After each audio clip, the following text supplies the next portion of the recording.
Olá, seja bem-vindo a mais um episódio do Nutri da Nutri. Eu sou Glauber Gorski, estou aqui no estúdio conversando com a Marina... Eu sempre erro o teu sobrenome. Piltz. Marina Piltz. Doutora Marina Piltz. Mas eu vou te chamar de Marina, porque doutora vai te dar toda a chancela, principalmente para te dar autoridade, autorização, para falar sobre o seu lugar, né, como nutricionista, né? Mas eu vou te chamar de Marina para que a gente tenha uma conversa um pouco mais direta com o nosso público. Hoje eu tô com uma cola aqui em minhas mãos, porque esse é um episódio especial onde a gente vai responder algumas perguntas, ou pelo menos trazer um pouco de luz sobre algumas dúvidas que chegaram até nós, né? Então nós vamos fazer aqui um pequeno, não um quiz, mas trazer um pouquinho de clareza e lucidez sobre algumas falas. Eu combinei com a Marina aqui que ela naturalmente vai dar respostas para aquilo que tem respostas. Aquilo que tem uma resposta mais complexa, ou multifatorial, vai indicar isso, né? E trazer um pouquinho de desmistificação sobre as coisas. É isso? Exatamente. Tudo bem com você? Tudo certo? Tudo certo. Tudo tranquila? Nada bem. Então vamos lá. Você já sabe as perguntas, imagino que também saiba as respostas. Eu vou ler aqui mais ou menos na ordem que eu recebi e vou começar de pronto com uma pergunta assim muito pontual com relação ao aspecto que pega muito de cara assim, com as pessoas quando você encontra bem e fala assim, nossa, como você está com a pele bonita, né? Que cosmético você está usando? Está algo diferente na sua vida? Mudou de emprego? Está grávida? Né? O que aconteceu com você? Mas com relação à alimentação, existem realmente alimentos que são mais propícios para a pele? Ou existem alimentos que precisam ser evitados para quem quer ter cuidados com a pele? Por exemplo, assim, eu tenho muitas espinhas, será que eu preciso cortar o açúcar, laticínios, glúten? Como que é isso? Então, a saúde da pele, assim como a saúde do corpo de maneira geral, pode se beneficiar sempre da nutrição, né? E não só de um alimento isolado, mas em conjunto com hábitos de vida saudáveis, né? Quando a gente pensa na saúde da pele, no caso ali do exemplo da pergunta foi diretamente a acne, né? A gente precisa, logicamente, primeiro entender qual é a causa dessa acne, porque ela é multifatorial, então pode ser que a alimentação esteja contribuindo para essa acne, mas também pode ter causas hormonais, podem ter causas ambientais, às vezes o próprio cosmético que a pessoa está usando, fatores genéticos, enfim. Então, entender a causa seria o primeiro ponto para um tratamento eficiente, né? Mas a nutrição, ela pode ajudar no sentido de que a gente consegue promover maior qualidade para essa pele num contexto geral, né? Então, a alimentação antioxidante, ela é muito importante nesse sentido. Então, vitaminas A, vitamina C, vitamina E, que são as vitaminas antioxidantes, né, mais abundantes na nossa alimentação. O ômega 3, que é uma gordura poliinsaturada, saudável, que também auxilia nesse processo antioxidante. As fibras, sempre muito importantes, até porque elas ajudam nesse contexto de saúde intestinal, que está totalmente associado com a questão da pele e da aparência física, das acnes, enfim, né, por conta da alimentação, quanto mais limpa, melhor, nesse sentido também para a saúde intestinal e a consequência da pele. E alguns alimentos ali, ela perguntou o que evitar. Na verdade, isso também é um contexto que vai depender da causa, né? Mas, de maneira geral, o principal controle da dieta precisa ser o controle glicêmico, que é justamente uma dieta de baixo índice glicêmico. O que é o índice glicêmico? É o potencial de um alimento de aumentar o açúcar do nosso sangue. Então, o açúcar refinado, as farinhas refinadas, né, de maneira geral, tem um índice glicêmico maior por conta disso, né? Até pela ação da própria insulina, que é um hormônio relacionado à absorção da glicose, tem um potencial maior de predispor à acne. Então, precisaria ser controlado. Então, o ideal é evitar o consumo desses alimentos com índice glicêmico maior, mas ao mesmo tempo incluir aqueles alimentos que vão ajudar a controlar esse índice glicêmico. Então, proteínas, né? Principalmente proteínas mais magras, evitar gorduras de maneira geral, gorduras saturadas, incluir fibras, como eu citei ali, também vai ajudar no controle glicêmico, né? Então, são comportamentos que podem beneficiar essa questão da acne. E com relação a glúten e lácteos, isso é muito particular, porque ele não precisa ser uma exclusão direta, né? Todo mundo que tem acne precisa excluir. Na verdade, isso vai depender de uma predisposição do indivíduo a ter acne por essa razão ou não. Então, nem todo mundo que tem acne precisa excluir, e isso precisa ser entendido individualmente, né? Se precisa mesmo fazer essa restrição, mas de modo geral, para pessoas que não têm essa predisposição, só o controle glicêmico, incluindo a alimentação um pouco mais antioxidante, já teria um resultado bem significativo nesse sentido. Ou seja, aquilo que é bom para o corpo inteiro é bom para a pele. Também. Né? A pele mais ou menos manifesta algo que você não está conseguindo enxergar muitas vezes. Sim, sim. A causa vai influenciar muito, né? Então, se for uma questão hormonal, uma questão genética, vai ter um tratamento dermatológico, provavelmente associado com a nutrição. Mas, de maneira geral, essas condutas vão beneficiar não só a saúde da pele, mas o corpo como um todo, né? Então, além da alimentação, né? Evitar aquilo que realmente aumenta o índice glicêmico e acrescentar os antioxidantes seria um primeiríssimo passo. Exatamente. Assim. E a partir dali, partir para uma investigação. Sim, sim. Isso é o correto sempre, né? Exatamente. É como se depois de cada pergunta tivesse uma tela azul. Se persistirem sintomas, né? O médico, o nutricionista deve ser consultado. O especialista precisa ser consultado sempre, né? Indo para uma segunda pergunta aqui. Eu tenho quase uma desconfiança de que boa parte das respostas vão conversar entre si, tá? Mas eu acho que tem coisas que realmente podem ser pontuais. Porque a próxima pergunta, ela poderia não trazer respostas para mim, mas eu acredito que boa parte da resposta serve para mim também. Porque a pergunta é a seguinte: tem como a alimentação ajudar na saúde da mulher? Né? O que eu diria no lugar do homem, né?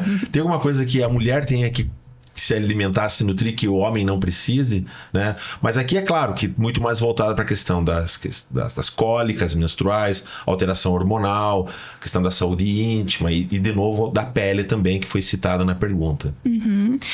A saúde da mulher é uma área da nutrição, inclusive, que tem crescido muito, né? Porque ela engloba desde questões patológicas, né? Endometriose, síndrome do ovário policístico, que também é muito frequente, né? Nesse público.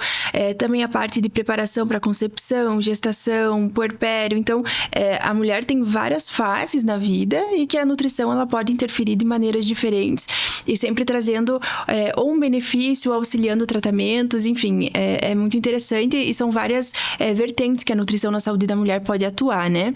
Nesse contexto geral, assim, de ciclo menstrual, cólicas, que é o contexto mais... eu acho que essa pergunta ela veio mais nisso, na questão dessa disfunção hormonal, vamos dizer assim. A nutrição ela também pode ajudar, uma alimentação antioxidante logicamente também vai auxiliar, assim como na pergunta anterior, mas aí especificamente aí voltado para cólica, para essas fases do ciclo menstrual, é interessante também, as vitaminas são interessantes, né? As vitaminas do complexo B, o magnésio, cálcio, vitamina D, são nutrientes que vão fazer um papel importante nessa prevenção, né? E evitar... os sintomas mais exacerbados, assim, que são característicos de algumas mulheres, né? Assim como eu citei na pergunta anterior, é importante entender a causa, né, dessa cólica, se está associada a uma endometriose, se está associada a alguma outra alteração, se existe alguma alteração hormonal e precisa de intervenção, né, com um médico ginecologista, enfim. Mas no contexto da alimentação, com certeza, alguns nutrientes vão ter um papel importante. E aí, nesse caso, cabe investigar também a necessidade de suplementação. Então, é importante fazer a investigação dos exames bioquímicos e aí entender se esses nutrientes que eu citei vão precisar ser suplementados ou se pela alimentação é possível com que a gente consiga atingir os níveis satisfatórios para ir modulando essas queixas, né? Uhum. Mas de qualquer forma, mesmo nessa indicação de acrescentar alguns suplementos ali, essa questão da dosagem, de saber o que... É bom estar conversando de cara com o especialista para entender a circunstância individual, né? Sempre que há algum sintoma, né? Alguma coisa que incomoda a qualidade de vida da pessoa, já é indicativo de procurar ajuda profissional, né? Porque a gente entende que alguma coisa não tá bem, né? Seja uma fase da vida do indivíduo, ou seja porque ela já tem esse problema cronicamente e precisa investigar a causa para que seja um tratamento mais efetivo mesmo, né? A nutrição, muitas vezes, ela vai trabalhar em caso de patologias ou sintomas mais severos, como coadjuvante coadjuvante e também como prevenção, né? Mas ela é a primeira a entrar também junto ali, né? Com certeza. Imediatamente, vamos ver como é que tá essa alimentação, né? Sim, no caso da questão hormonal ali relacionada ao período menstrual, outros comportamentos de vida também. A atividade física vai beneficiar muito, Sim. a hidratação, a qualidade do sono. Então, a nutrição, ela entra como mais um pilar que precisa ser controlado e alinhado ali dentro desse contexto para que tenha realmente uma melhora. Mas, como eu falei, né? Se existe já um sintoma tão significativo que às vezes acaba impedindo a mulher de ter ali as atividades diárias, o trabalho tá atrapalhando por conta de dor, enfim, né? Desconforto. Precisa, sim, de um acompanhamento com a ginecologista, com um médico que já acompanha, pra gente conseguir entender a causa e tratar de maneira mais específica também, né? A recomendação é a mesma. Lógico que esse tipo de coisa não vai impactar, né, esse tipo de resposta na vida do homem, porque que não tenha essa circunstância. Mas também é os mesmos benefícios, né? No sentido, não há contraindicação em melhorar, em qualificar isso quimicamente dentro de um corpo masculino, né? A qualidade, na verdade, da alimentação, ela vai beneficiar sempre todos os públicos, indiferente da faixa etária, do sexo, enfim, né? Uma alimentação saudável, um contexto de vida saudável, ele vai ser saudável para todo mundo, né? Não vai trazer malefícios nesse sentido. E para o homem, apesar dele não ter uma oscilação hormonal tão grande, tão significativa como a mulher nessas fases da vida, existe sim uma alteração hormonal que a gente chama de andropausa, que seria similar à menopausa, e que a nutrição também poderia ajudar, né? Nessa queda natural aí dos hormônios masculinos na fase de vida mais avançada, também pode se beneficiar da alimentação, né? E alguns alimentos também podem ser evitados, como é o caso do índice glicêmico, né? Como eu comentei antes, também pode ter um impacto positivo, redução de gorduras saturadas, até por uma predisposição masculina, por questões hormonais também, de maior risco de doença cardiovascular, aterosclerose, enfim, hipercolesterolemia. É importante o homem também ter essa consciência, né? E entender que a nutrição, ela também pode ajudar nesse sentido. Os corpos, cada um tem sua história, mas a alimentação, né? A nutrição permeia a todos nós, né? Como a própria hidratação e como o sono e como tantas outras coisas que nos alinham, né? Com certeza. Eu tenho uma pergunta aqui que ela é um pouco mais pontual no que diz respeito aos produtos da Nutri mesmo, né? Quando a gente fala de linha de produtos, a gente tem similaridades, né, entre marcas, entre empresas, dentro da própria empresa, entre produtos em si, e tem diferenças também. O que diferencia, de um modo geral, os produtos Nutri dos concorrentes? Quais são os pontos que você, na qualidade de nutricionista, pode ressaltar?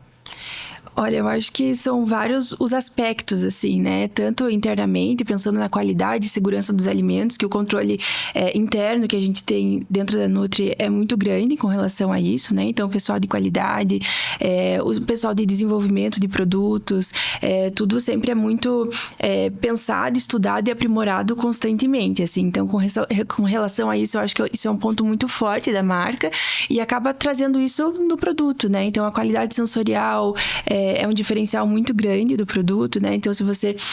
a gente tem experiências de degustação e faz isso tecnicamente também, internamente, de comparação entre o produto da Nutri com marcas concorrentes. Isso é uma característica muito forte, né? Dessa qualidade do produto.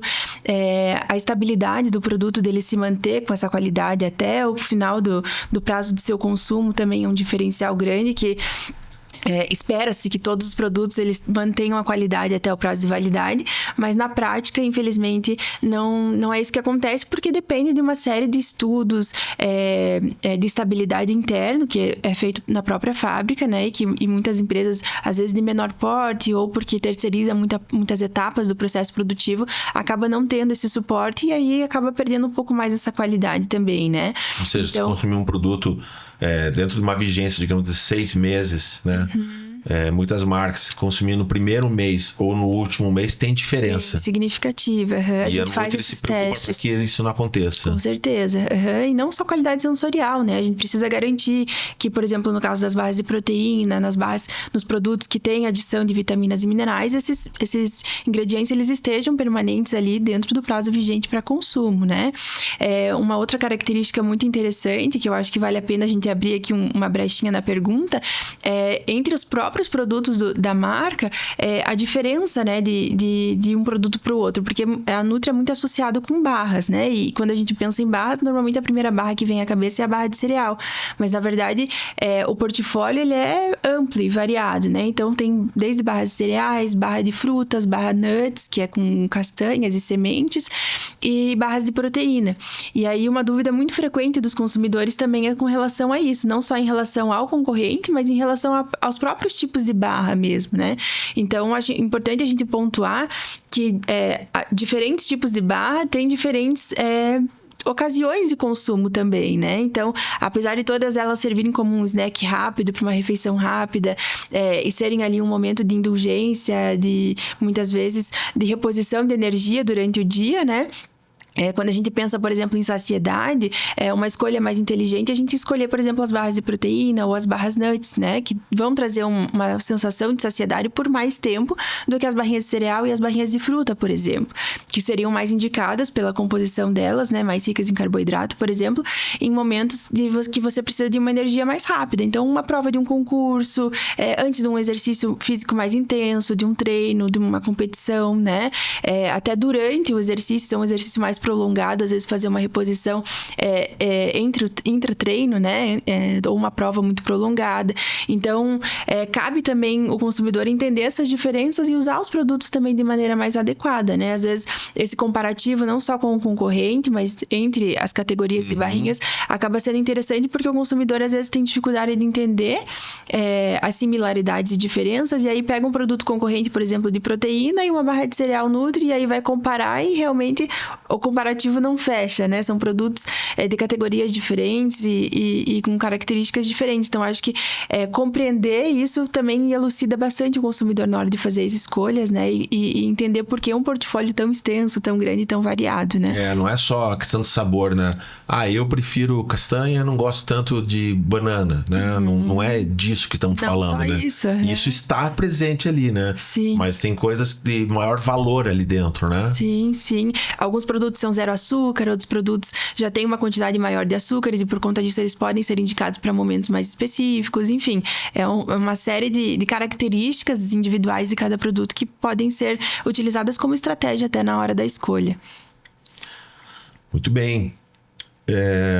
Agora uma pergunta aqui bem pontual, né? Quais os alimentos e suplementos alimentares que ajudam a combater a sarcopenia? É assim que fala? Sarcopenia? Isso. O que é a sarcopenia? Desculpa, mas eu não conheço. Ou talvez eu conheça com algum outro nome. Sim.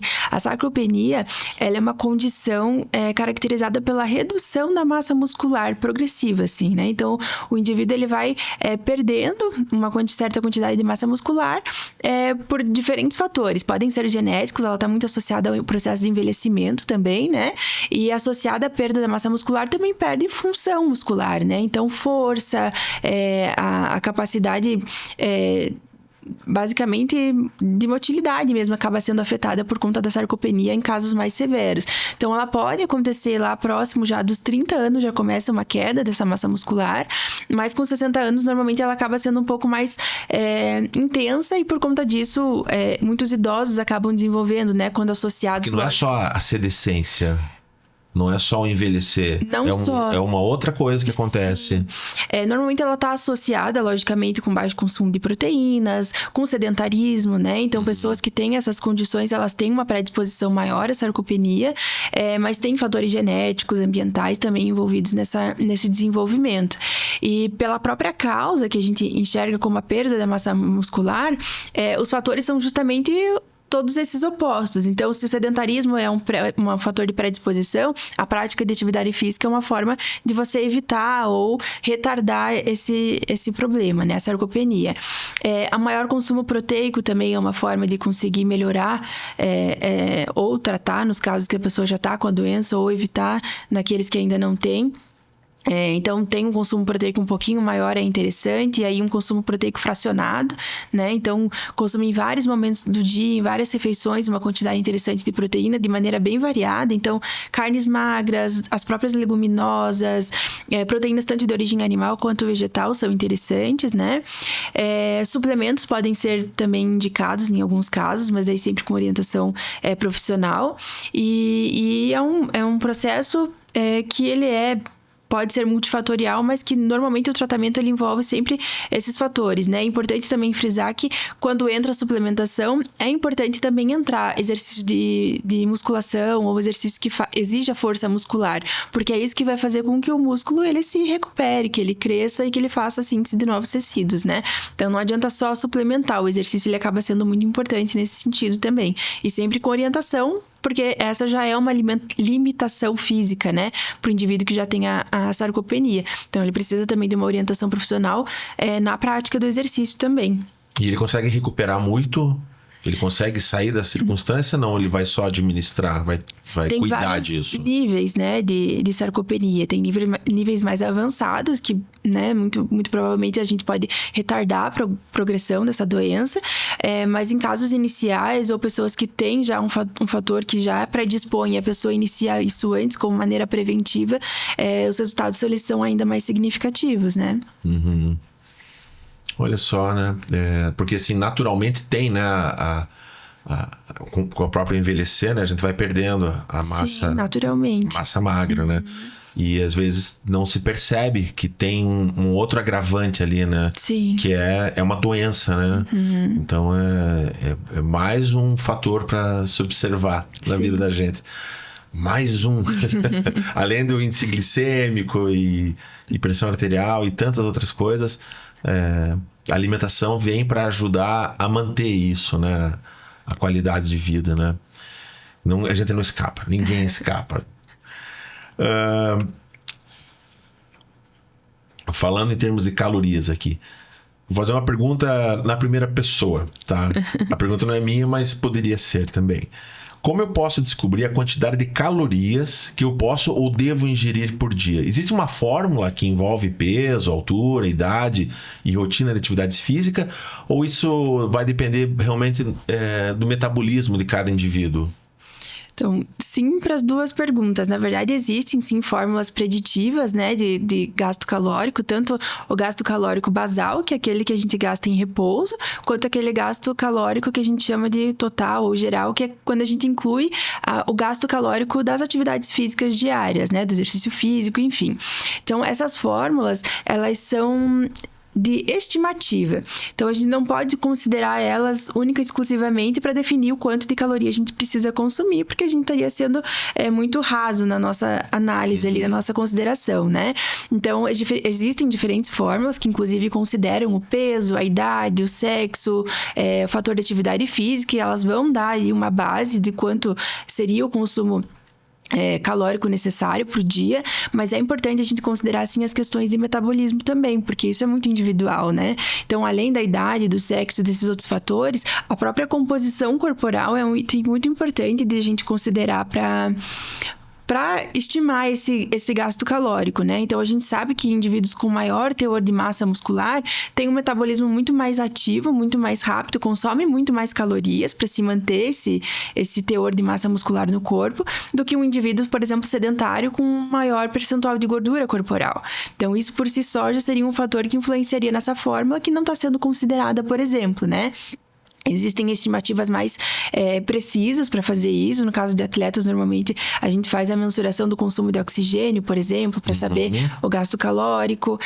Enfim, diferentes estratégias para diferentes públicos. Mas no contexto geral, a gente pode combinar, então, a estimativa pelas fórmulas, a composição corporal para ter uma ideia um pouco mais real do que está acontecendo com aquele indivíduo. Mas sempre lembrando que esse cálculo, ele não é único. Você não vai calcular ele uma vez na tua vida e seguir aquele aquele valor calórico para sempre.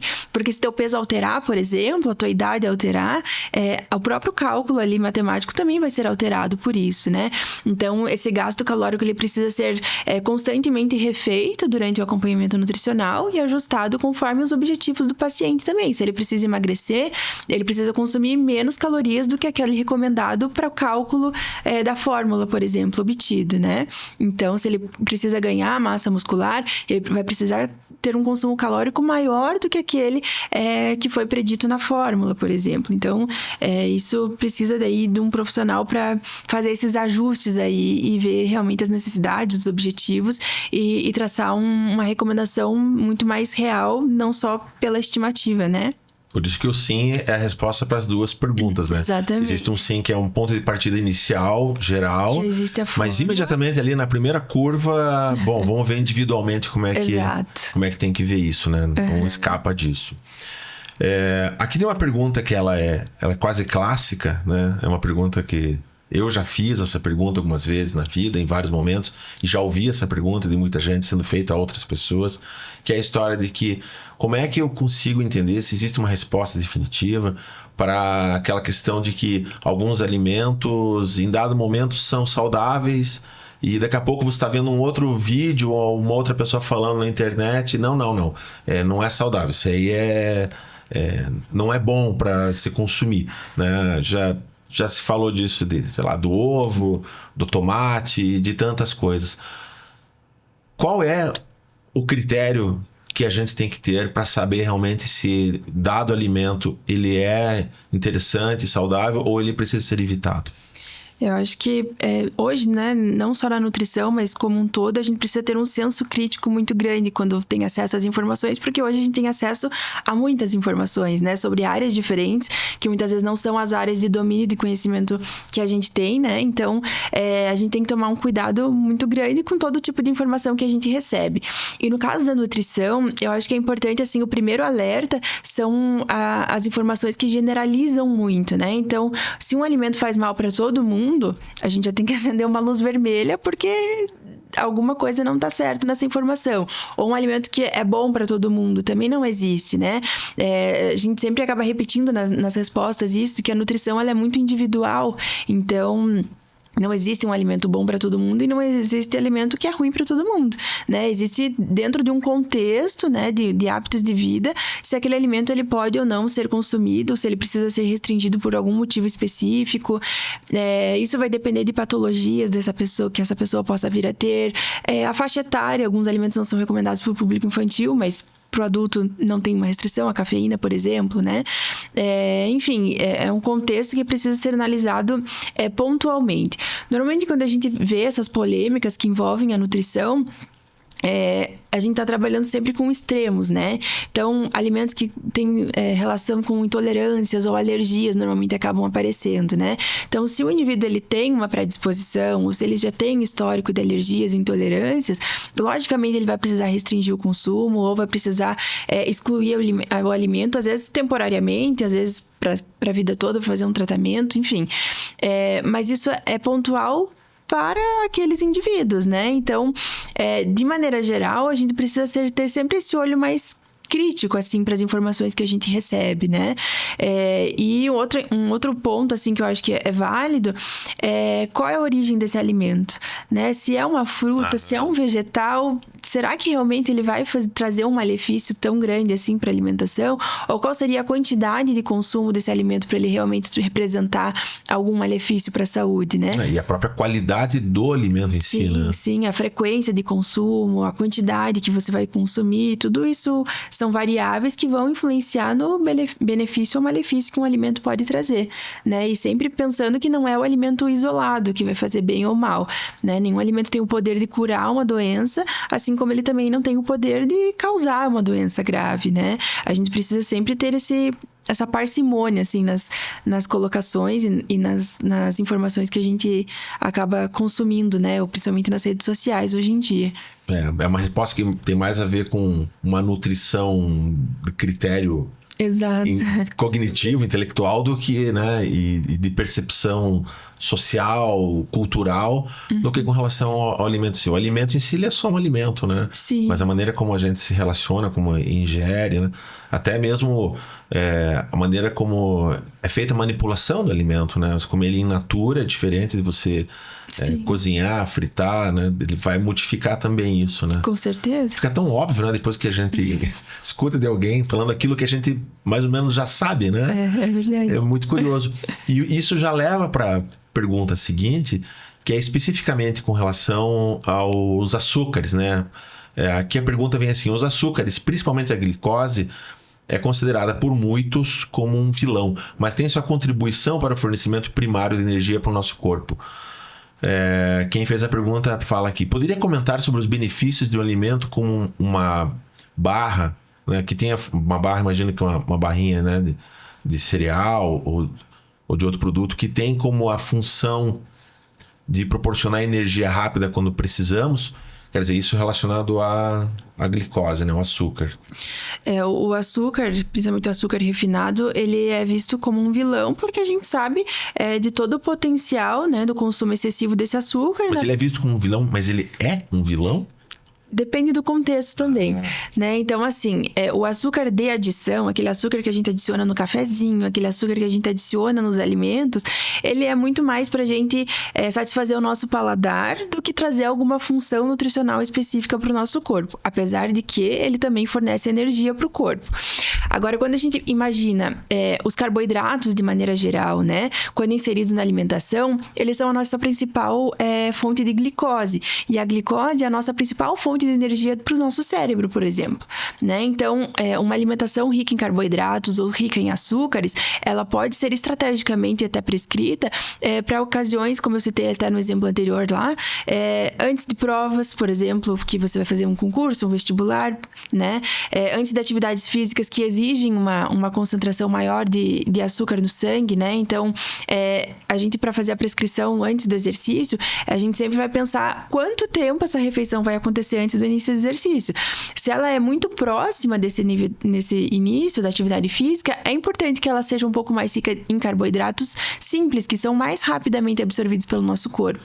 Agora, se a gente tem um tempo maior entre esse início do exercício e do final da refeição, nesse caso, caberia um carboidrato um pouco mais complexo, com mais fibras, às vezes até combinado com proteínas, porque aí a gente tem um período maior de digestão, essa refeição ela vai estar disponível como energia num período de tempo maior. Então, tudo são estratégias e vão caber dentro de um contexto alimentar, seja do dia ou da atividade que o indivíduo vai ter naquele dia. Então, a glicose, ela é ruim quando consumida em excesso, né, que muitas vezes é o que acontece, porque ela, de fato, é muito palatável, tem realmente um prazer associado ao consumo, e normalmente quando a pessoa já tem um consumo frequente, as quantidades que ela acaba consumindo sempre são progressivas, né? Como um doce, às vezes depois do almoço, aí acabo comendo mais vezes no dia aquele doce, acabo colocando o açúcar no café, acabo fazendo escolhas de maneira geral muito ricas em açúcar por conta do paladar que sempre vai se adaptando, e aí quando você come alimentos que não são tão doces, por exemplo, você acaba sentindo falta e não se adaptando tanto. E o inverso também é positivo, né? Se você consome alimentos mais amargos, o café sem açúcar, o chocolate mais amargo, você também se adapta. E aí, quando consome um alimento mais rico em açúcar, você acaba estranhando. Então, o paladar, ele é muito adaptável. E o perigo do excesso de sal e de açúcar é justamente isso, porque quanto mais você consome, mais você se adapta e mais tende a consumir. Então, o problema está nesse excesso, né? O excesso do consumo do açúcar, o excesso do consumo do sal é que realmente precisam ser evitados. Porque isso cai na questão cultural também, né? Como muito se fala assim, né? Que o doce do brasileiro, né? A sobremesa é muito açucarada, muito doce, né? Sim. Os turistas estranham isso. E é uma questão tão somente cultural. Não tem nada a ver com o doce em si, Sim. né? Porque às vezes a gente tem essa sensação de que, ou um entendimento de que há uma dependência química, eu preciso do açúcar. Quando pode ser que sim, como pode ser também isso de se acostumar, né? Da questão realmente do sabor, da questão do paladar, né? De você ter o estranhamento sobre. E aí nós estamos entrando, inclusive, no campo de o especialista que a gente precisa somar nessa história talvez seja um psicólogo até, né? Sim, sim. E promover um pouco dessa educação, porque tem essa questão da carência afetiva, eu preciso de um doce agora, né? Sim. E aí outro fala, mas quem nunca, né? Em algum momento. Mas é diferente de você ter isso na tua rotina, no dia a dia. Né? Tem essa diferença também, né? O comportamento, ele tá muito associado com isso justamente por esse prazer que a gente tem com o doce. Então, em momentos de estresse, de tristeza, de angústia, enfim, isso acaba trazendo uma maior vontade de recompensa ou de trazer prazer pro corpo. E o alimento é uma dessas formas, né? De fato, existe uma área da nutrição, né? A nutrição comportamental, que estuda muito isso e que trabalha em conjunto, muitas vezes, com a psicologia para conseguir reverter, às vezes, quadros de compulsão alimentar e para indivíduos que têm realmente uma necessidade de readequação, né? De reeducação alimentar, de fato. E só abrindo um parênteses, quando a gente fala no consumo de açúcares, nesse público a gente exclui os diabéticos, exclui pessoas que realmente precisam, por uma questão patológica, restringir o consumo do açúcar. Sim. Mas agora, pensando em indivíduos saudáveis, o açúcar ele pode fazer parte de uma dieta saudável sem problema algum, desde que dentro de um contexto, né, que envolva aí alimentos ricos aí em nutrientes, né, na maior parte do tempo, e aí o açúcar ele vai entrar pontualmente como algo realmente que vai trazer um conforto, que vai trazer um momento de prazer, mas com parcimônia, né, dentro de... Ou, como eu citei no exemplo, em momentos estratégicos, né? Se eu vou ser um atleta, se eu vou fazer alguma prova, eu preciso de um alimento que me traga realmente essa energia de mais rápida absorção. E aí, nesses casos, pode ser interessante. Mas sempre as recomendações gerais, elas vão atender públicos saudáveis. Todas as patologias que precisam, de fato, de restrição, a gente vai entrar aí dentro de uma individualidade, uma especificidade que daí não se aplica à regra geral, né?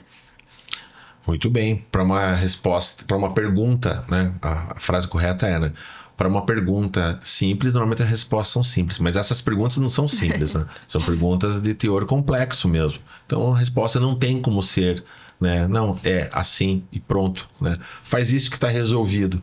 Não, faz isso, leve para isso, entenda aquilo e continue a pesquisar. E aí, quando você tiver uma resposta pronta, continue a se perceber, né? Porque vai ter mudado coisas de você. E o teu organismo já passa a ficar diferente também, né? Com certeza. Começa, é sempre uma... não para nunca, né? Não, a nutrição ela é muito dinâmica e muito específica ao mesmo tempo, né? Então, não existe uma resposta que vai ser para tudo e para todo mundo, né? Sempre vai ter um depende. Sempre vai ter um depende, exatamente. Muito bem. Estamos indo aqui para os finalmentes. Eu tenho 2 perguntas aqui que eu considero bem interessantes. Essa ela vai conversar um pouquinho com a pergunta anterior, com parte do que você respondeu, mas como nos foi enviado aqui, e aí eu peço que quem nos acompanha tiver outras dúvidas ou comentários, né, que eu faça, né, além de curtir e compartilhar, que comente e mande perguntas para nós. Vai ficar no descritivo do vídeo e também, né, na imagem, para qual e-mail, né, qual o contato que a pessoa possa mandar, né, mais observações e perguntas e dúvidas que tenham. Aqui a pergunta foi enviada: muitos praticantes de atividades físicas utilizam barra de proteína como pré-treino, né? No entanto, sabemos que são indicadas para pós-treino. Gostaria que comentasse sobre a absorção e utilização de pós-treinos, como as proteínas, pelo nosso organismo. Eu até comentei brevemente ali na questão anterior.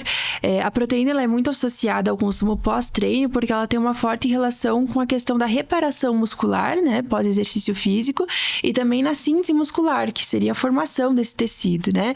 Então, de fato, ela tem um papel importante nesse momento após o exercício físico, mas o consumo dela, ele é importante que ele seja feito ao longo do dia, né? Nós temos uma quantidade que normalmente é calculada por quilo de peso de quantidade de proteína que a gente precisa consumir por dia, e é importante que ela esteja inserida no contexto da alimentação diária geral, não só no momento após o exercício. Também é importante lembrar que aquele tempo que eu falei, né, entre a refeição e o início da prática de atividade física, também pode considerar, às vezes, uma combinação entre o consumo de carboidrato junto com proteínas, por exemplo, né? E, logicamente, se esse intervalo for menor, aí seria mais interessante o carboidrato por conta da proteína ter uma digestão um pouquinho mais lenta e demora um pouquinho mais pra gente ter essa energia disponível.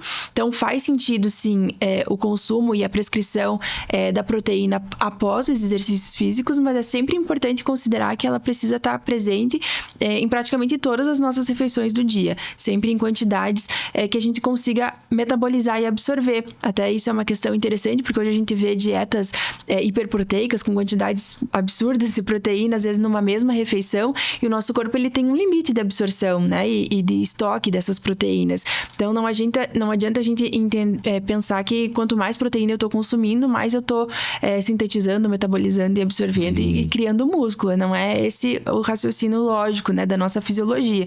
Então, esse fracionamento da quantidade de proteínas diárias, ele também é importante nesse sentido, para que o corpo consiga, de fato, absorver toda a proteína que está sendo consumida, né, sem causar aí uma sobrecarga no rim, no fígado, como a gente muitas vezes acaba escutando em indivíduos que têm aí uma suplementação muito grande de proteínas, um consumo muito grande de proteínas também.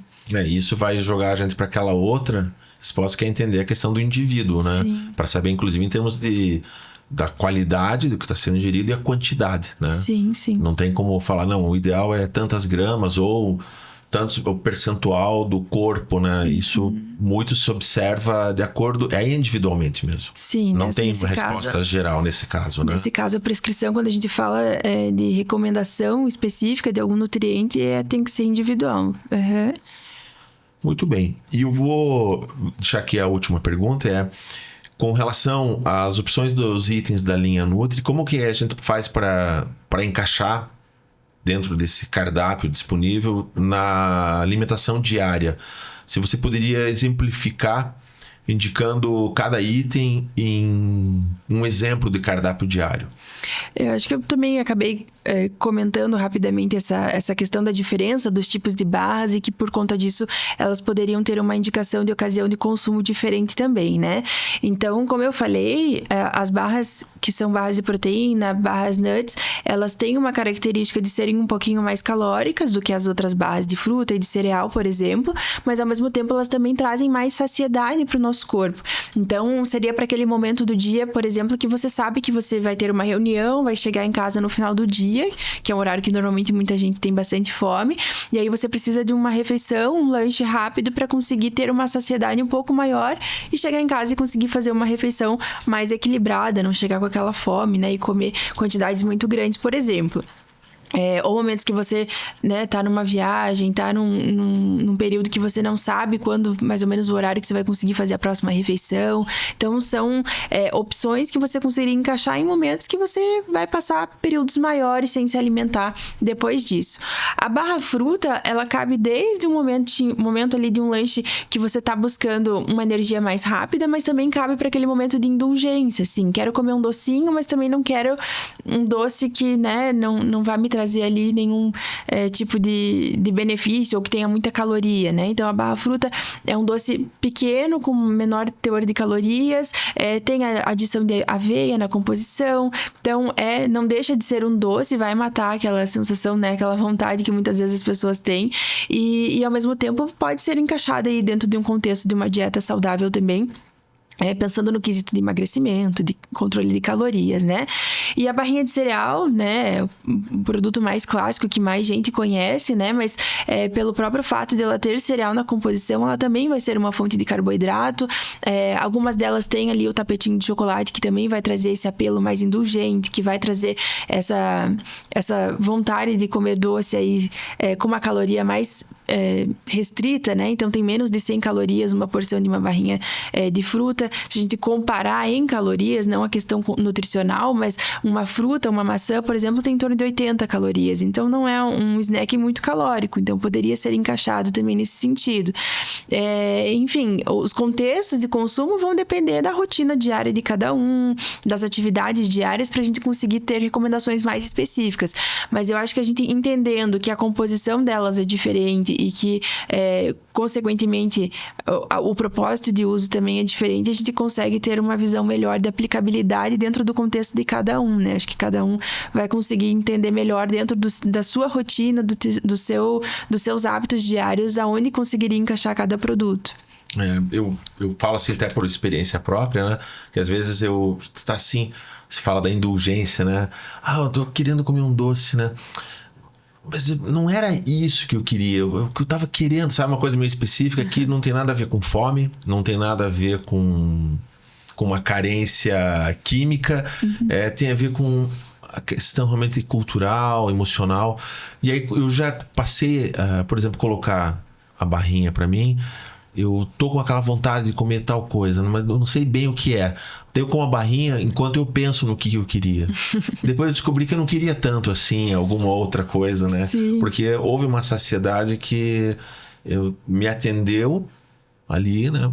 E fez com que eu me perguntasse o que eu queria mesmo, né? Porque isso também tem a ver com a reeducação, né?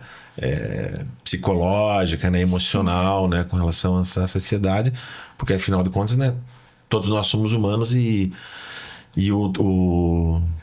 a gente só evolui se movendo e a gente só consegue entender as coisas à medida que a gente vai estudando, desenvolvendo espírito crítico, conhecendo e se avaliando, se examinando, e depois que você modifica, passa a fazer de novo, né? Todas as etapas de novo, né? Então, as fórmulas, elas são construídas para dado momento, para dada circunstância, para fazer tal coisa. Mas à medida que ela atinge aquele resultado, a fórmula muda depois, porque você passa a ser outra pessoa.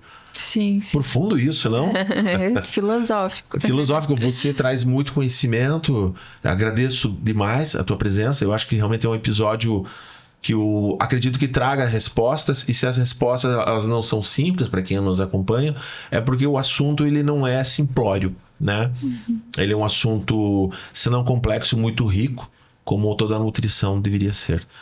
Então, agradeço a sua presença mais uma vez nesse episódio. Eu que agradeço. Para quem acompanhou a gente até aqui, eu espero que tenha trazido muita luz, muita informação, e à medida que as dúvidas forem surgindo, que mandem pra gente, né? Que escrevam para nós, né? Mandem uma carta para nós, né? Compartilhem, porque a gente vem aqui para trazer realmente muitas informações, né? Muitos esclarecimentos, tirar muitas dúvidas e desmistificar também, né? Muita informação, porque não há informação definitiva, né? Então, não, isso aqui é bom para todo mundo, isso aqui é ruim para todo mundo. Não é assim, né?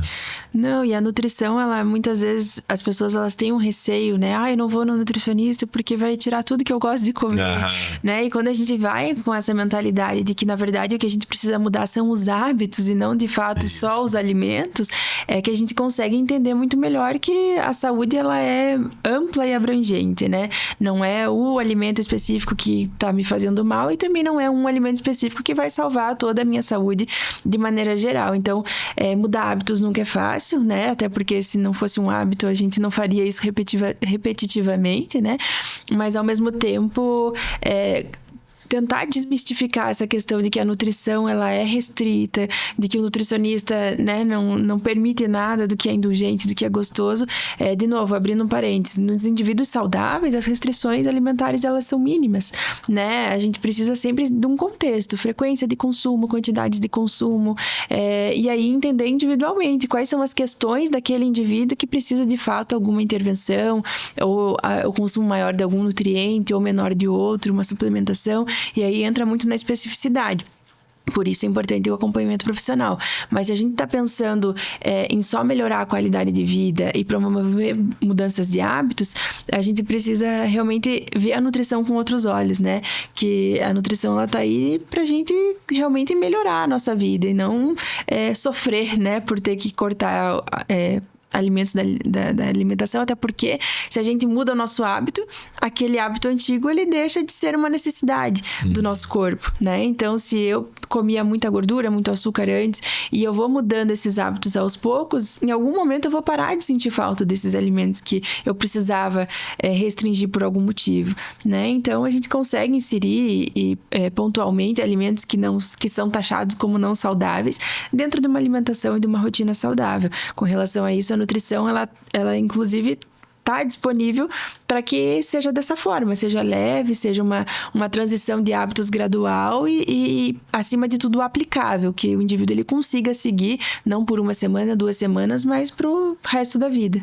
Esse que é o objetivo. E ter paciência consigo próprio. Sim. Né? Os resultados vêm, não às vezes do jeito que a gente, no tempo que a gente gostaria, mas no tempo que as coisas precisam acontecer mesmo, né? A alimentação talvez seja, e a nutrição, né, dentro da alimentação, ela é visível, os resultados, mas tomam o seu devido tempo, né? O tempo que é da natureza mesmo, né? Sim, é gradual, né?